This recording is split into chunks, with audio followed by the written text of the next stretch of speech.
Pwede ko silang videoan, Peng? Pwede ko bang silipin yung mga baby natin, Pe? Kuya Rocco, may toyo. May toyo ka, ko? May toyo si Rocco.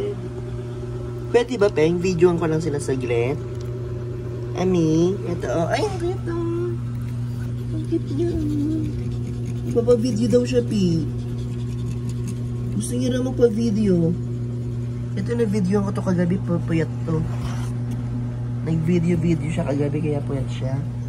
Ang cute ah. Ang cute nito, Pi. Ang cute ah.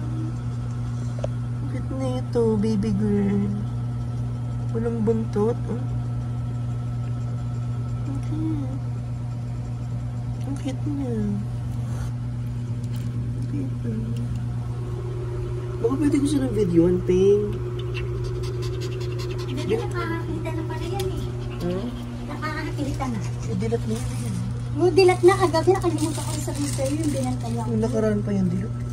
Ang bilis makakita. Saan pa ito dilat? Nakakita na sila eh.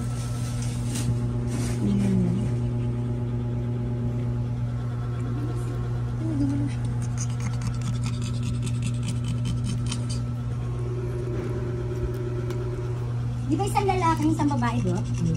Yung putol ang buntot. Yan ito ba? Ito bantay na bantay sa anak eh. Sabi ko kakainin ng pusa yan pag binantayan niya. Nabantayan niya. Mabait ito pag nanganak eh. Yun yung nakakita na oh. Kagabi lang. Pagtingin ko bukas na yung mata. Oo, nakaraan pa yun. Ay, nakaraan pa. Inihinganiliti yung lalaki. Ito yung babae. Walang buntot. Yung dami yung aso. Sabi ko mga nanganganak. Anak-anak. Ang dami na. Maraming batang itim doon? Susutin ko nga, alis nga kami. Eh, eto.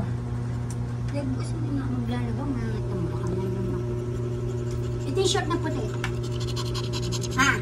Ayan, madumi na yun.